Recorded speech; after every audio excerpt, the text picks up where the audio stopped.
अस्सलामुअलैकुम। आज जो मैं आपको कहानी सुनाने जा रही हूँ वो है किसी की जिंदगी पर बीती हुई एक सच्ची कहानी।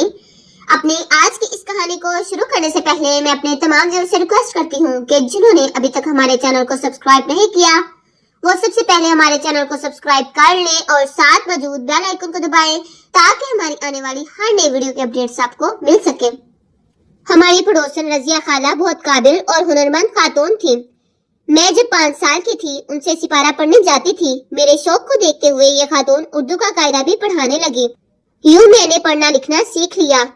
हमारे घर का माहौल कशीदा रहता जिसकी वजह से हम सब परेशान रहते। वालिदैन की आपस में नहीं बनती थी। होश संभाला तो समझ में आ गया कि असल वजह गुर्बत है। हम 8 बहन भाई थे जिनकी परवरिश की खातिर वालिदैन को सख्त मुशक्कत करना पड़ती थी। खाला रजिया उम्दा कढ़ाई के अलावा गोटे किनारे के काम में भी ताक थी। मोहल्ले की लड़कियां उनसे ये हुनर सीखने आती थी। मैं भी इस कारवां में शामिल हो गई। मैं बहुत जल्द दस्तकारी के हुनर में ताक हो गई। हसास थी और माँ बाप के दुख कम करना चाहती थी। मोहल्ले वालों के मलबूस पर गोटे किनारे से बेल बूटे बनाकर खुद को मनवा लिया। इस तरह आमदनी का अच्छा जरिया मुयस्सर आ गया। मैं सारे पैसे अम्मी के हाथ पर रख दिया करती। उन दिनों मेरी उम्र 17 बरस थी जब वालिद साहब ने अपने भतीजे एहसन से मेरा निकाह कर दिया। वो लोग काफी खुशहाल थे। इस निकाह पर मैं खुश थी क्योंकि बचपन से वालिदैन के घर दुख ही दुख देखे थे। तंगदस्ती का अजाब सहा था। मैं इसी आस में जीवन गुजार रही थी कि आज नहीं तो कल जब मेरी शादी हो जाएगी तो इन दुखों से जान छूट जाएगी। निकाह को 3 साल गुजर गए। ताया मेरी रुखसती के लिए अब्बा से कई बार कह चुके थे। उनको यही जवाब मिलता, थोड़े दिन और सब्र कर लो, जल्द ही रुखसत कर देंगे। एक दिन कराची से ताई तशरीफ लाई और मेरी रुखसती की बात की। अम्मा ने उनको हस्बे मामूल टाल दिया। वो अफसुर्दा होकर लौट गई। मेरे माँ बाप ने आपस में तय कर लिया था कि इस बार बड़े भाई ने बावज रबिया की रुखसती का मुतालबा करने आए तो ऐसी शर्त रखेंगे जो वो पूरी न कर सके। यूं ये आफत टल जाएगी। वालिदैन के रवैये से मायूस होकर मेरे सास ससुर मामू के पास गए। उन्होंने अम्मा को समझाया कि हमारी लड़की का निकाह हो चुका है, रुखसती बहरहाल करनी है। अगर आप लोगों के पल्ले कुछ नहीं तो रबिया की शादी का खर्चा मैं उठा लेता हूँ। वक्त पर बेटी की रुखसती कर दो, कल हालात क्या करवट लेंगे कुछ पता नहीं। नेक काम में देर नहीं करनी चाहिए। वालिदा पर अपने बड़े भाई की बातों का कोई असर न हुआ। उन्होंने शर्त रख दी, अगर लड़का और उसके माँ बाप यहाँ गांव में आकर मुस्तकिल रहाइश इख्तियार कर ले तो मैं बेटी को रुखसत कर दूंगी, वरना नहीं। मैं इतने अनजान शहर में रबिया को कैसे भेज दूं? जब उसे दुख सुख में हमारी जरूरत पड़ेगी हम वहाँ ना जा सकेंगे। मेरे ससुराल वालों के लिए ये मुमकिन न था। ताया का वहाँ जमा जमाया कारोबार था। कराची में जाते घर भी बना लिया था। वो गांव आकर क्या करते? एहसन के वालिदैन मायूस होकर चले गए। जब एहसन को मेरे वालिदैन के इनकार का इल्म हुआ तो उसे बहुत दुख हुआ। हमारी महज मंगनी न हुई थी बल्कि निकाह हो चुका था। वो हमारे घर आया ताकि अब्बा से बात करे। इसका मेरी अम्मा ने इस कदर बुरा मनाया कि उसे खूब बुरा भला कहा। वो गमजदा होकर लौट गया। दुख की बात ये थी कि अभी वो हरफे मुद्दा भी जुबान पर न लाया था कि मेरी माँ ने उसे आड़े हाथों लिया और बेइज्जती करके रवाना कर दिया। मेरा खाना पीना छूट गया। इंतहाई कमजोर हो गई।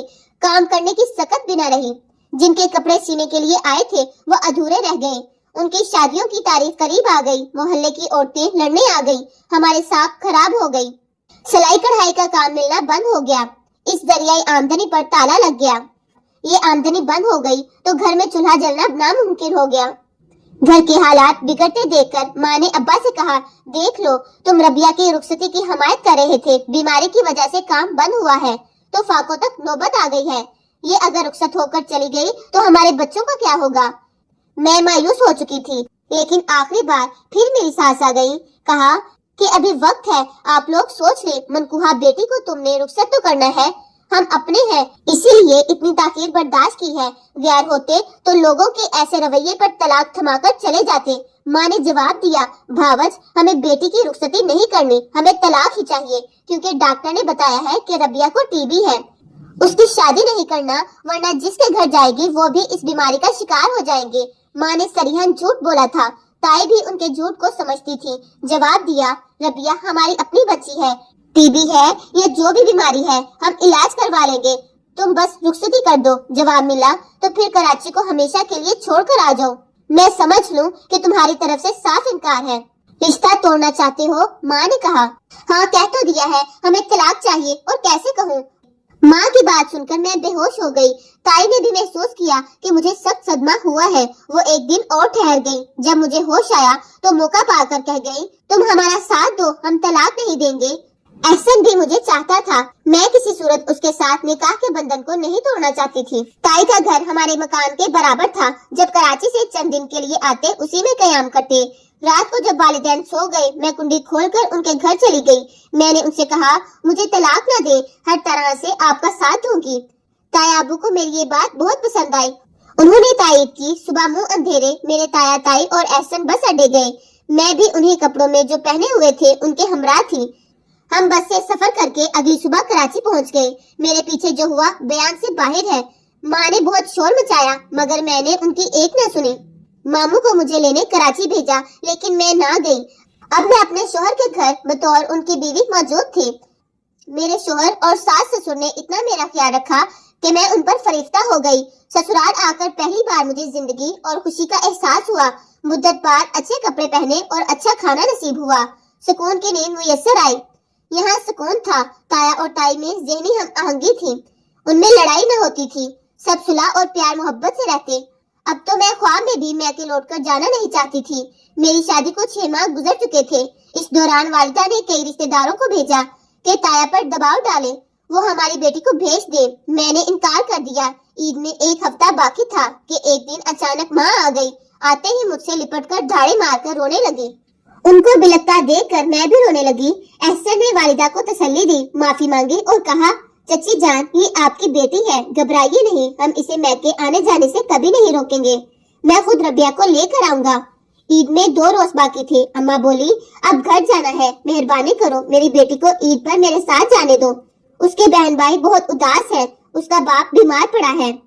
जब से ये गई है किसी ने ठीक तरह से खाना नहीं खाया और ना सुकून की नींद कोई सोया है। उन्होंने इस कदर मजबूर किया कि ताया और ताई को इजाजत देते ही बनी। कहा कि एहसन साथ जाएगा और साथ नहीं आएगा।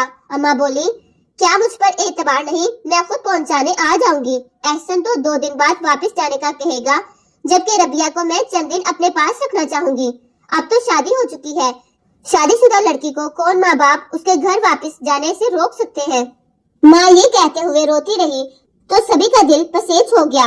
एहसन ने कहा, अम्मी जान, रबिया को चची के साथ जाने दीजिए, मैं हफ्ता 10 दिन बाद खुद जाकर ले आऊंगा। मैंने भी सास से इल्तिजा की तो वो राजी हो गई और अम्मा मुझे साथ लेकर गांव आ गई।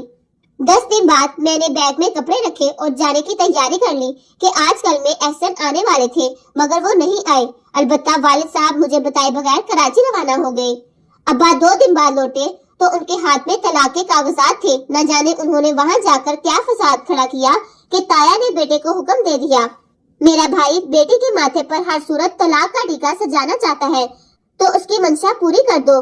मैं दीवानी सी हो गई। मुसलसल बुखार रहने लगा। पहले टीबी न थी, अब सचमुच इस मौजी बीमारी ने पकड़ लिया। वालिदैन की गुर्बत का बोझ बांटने के बजाय खुद उन पर बोझ बन गई। वालिदैन घबरा गए। इलाज के पैसे कहाँ थे? सोचा कि किसी ऐसे शख्स से उसकी शादी कर देते हैं जो मेरा इलाज कराए और कुछ उनकी माली मदद भी करे। ये मामू का एक दोस्त फैजान था, स्कूल का हेडमास्टर था। बीवी की वफात को काफी साल गुजर चुके थे। 2 बेटे और 1 बेटी शादीशुदा थे और फैजान अब तन्हा जिंदगी गुजार रहे थे। कोई रोटी पकाकर देने वाला न था और ना कोई घर संभालने वाला। तन्हाई से तंग थे। मामू ने मेरा जिक्र किया लेकिन टीबी का न बताया। उस शख्स ने मुझे निकाह में लेने की ख्वाहिश का इजहार कर दिया। बदले में वालिद की शर्त भी बता दी कि शादी के खर्चे की मद में 5 लाख देना होंगे। मास्टर साहब खुशहाल आदमी थे। उन्होंने ये सौदा बखुशी कबूल कर लिया। मेरे माँ बाप की गुर्बत का वक्तिहार निकल आया और टीबी की मरीजा बेटी से भी निजात मिल गई। मास्टर ने जल्द ही महसूस कर लिया कि मैं बीमार हूँ, क्योंकि हल्की खांसी और हर वक्त हरारत से उन्होंने अंदाजा लगा लिया कि सेहत का कोई मसला है। शहर ले जाकर एक्सरे कराए। डॉक्टर ने बताया कि टीबी की पहली स्टेज है। चूंकि मर्ज की शुरुआत है, इलाज से सेहतयाबी मुमकिन है। फैजान ने मेरा बहुत तवज्जो से इलाज कराया। मैं मुकम्मल तौर पर सेहतयाब हो गई। उनकी मशकूर थी, लेकिन मोहब्बत फिर भी न कर सकी, क्योंकि एहसन की याद अभी तक मेरे दिल में घर किए हुए थी, जिसे भुला देना मेरे बस की बात न थी। एक दिन मेडिकल स्टोर पर दवा ले रही थी कि अचानक से एहसन वहाँ आ गया। میں نے شکوہ کیا تم نے مجھے طلاق کیوں دی؟ وہ بولا چچا اپنے آپ کو چھرا مار کر ختم کرنے والے تھے، بڑی مشکل سے ہم سب نے پکڑا اور ان کے ہاتھ سے چھرا لیا، انہوں نے مجبور کر دیا، ورنہ میں تمہیں کبھی طلاق نہ دیتا۔ ابھی ہم بات کر رہے تھے کہ ماسٹر صاحب وہاں آ گئے، وہ ہماری پشت پر کھڑے تھے، ساری باتیں انہوں نے خود اپنے کانوں سے سن لی، مگر سٹور پر چپ رہے اور خاموشی سے پلٹ کر چلے گئے۔ جب وہ دکان سے نکلے تو میری نظر ان پر پڑی، سوچنے لگی یا اللہ اب کیا ہوگا۔ مجھے سہما ہوا دیکھ کر ایسا نے کہا ڈرو نہیں، کچھ نہ ہوگا، چلو میں تمہیں تمہارے گھر چھوڑ آؤں۔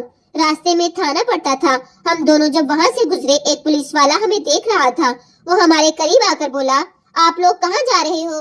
اس سوال پر میں سہم گئی اور احسن کا چہرہ بھی فک ہو گیا، جانے کیوں اس نے اس طرح پوچھ لیا تھا، لیکن جب ہماری گھبراہٹ دیکھی تو اسے شک گزرا، تم لوگ آپس میں کیا لگتے ہو؟ احسن نے جان چھڑانے کو کہہ دیا، بھائی صاحب یہ میری بیوی ہے۔ مگر تم کیوں پوچھ رہے ہو؟ آخر تمہیں کیا لینا دینا ہے؟ وہ سخت مزاج شخص تھا، کہنے لگا جو بھی لینا دینا ہے ابھی پتا چل جائے گا، چلو اندر۔ اس کے ساتھ تکرار کرنے سے بہتر ہے کہ کچھ نوٹ نظر کر کے جان چھڑا لے۔ احسن نے جیب سے بٹوا نکالا، کیونکہ میں اس کی سابقہ بیوی ضرور تھی لیکن اب کسی اور کی تھی۔ اپنی عزت بچانے کی خاطر ہم تھانے کے اندر چلے گئے۔ اس نے اندر پہنچ کر کہا کہ تم لوگ جو بھی ہو 2000 نکالو ورنہ نکاح نامہ پیش کرو۔ نکاح نامہ ہر وقت کوئی اپنے جیب میں نہیں رکھتا، تم کیسی بات کرتے ہو؟ اچھا تو جا کر لے آؤ، جب تک بی بی ادھر بیٹھی ہے۔ ڈرو نہیں، ہم بھی بیٹیوں والے ہیں، نکاح نامہ لے آنا اور اپنی امانت کو لے جانا۔ میرے پیروں تلے سے زمین نکل گئی، آنکھوں کے آگے اندھیرا چھا گیا، اب سوائے فیضان کے کوئی نجات دھندہ نظر نہ آیا۔ میں نے ان کا نام لیا کہ وہ میرے موجودہ شوہر ہیں، احسن کزن ہے۔ اتفاقاً میڈیکل سٹور پر ان سے ملاقات ہو گئی تو انہوں نے میری خیریت دریافت کی اور کہا کہ چلو گھر تک چھوڑ دیتا ہوں۔ جو سچ تھا بتا دیا، اس نے مجھ سے فیضان کا نمبر لیا اور ان کو فون کر دیا، وہ اسی تھانے آ گئے۔ کسی طرح اس بدگمان انسان کو راضی کر کے وہ مجھے اپنے ساتھ گھر لے آئے۔ احسن کو اس پولیس والے نے پھر بھی نہ چھوڑا۔ میں نے فیضان کو بتایا کہ اتفاقاً سٹور پر میری احسن سے ملاقات ہو گئی، وہ مجھے گھر تک چھوڑنے آ رہا تھا، بس اتنی ہی بات ہے۔ فیضان نے میری بات کا یقین کر لیا، وہ ایک رحم دل آدمی تھا، میری آنکھوں سے بہتے آنسو میری سچائی کی گواہی دے رہے تھے۔ فیضان کو اپنی عزت کا پاس تھا، اس واقعے پر خاموشی اختیار کر لی اور کسی کو کچھ نہ بتایا۔ چند دن احسن حوالات میں رہا، پھر اسے تایا چھڑا کر لے گئے۔ اس واقعے کے بعد میں فیضان کی عظمت کی دل سے قائل ہو گئی۔ اس شخص نے نہ مجھے تانا دیا اور نہ باز پرس کی اور نہ ہی میرے ساتھ برا رویہ اختیار کیا۔ جب تک فیضان زندہ رہے میرا بہت خیال رکھا، وفات سے کچھ دن قبل مکان اور اتنی نقدی رقم میرے نام کر گئے کہ میں باقی زندگی عزت سے گزار سکوں۔ فیضان جیسے لوگ نایاب ہوتے ہیں اور کم ہی کسی عورت کے نصیب میں ایسا شوہر ہوتا ہے۔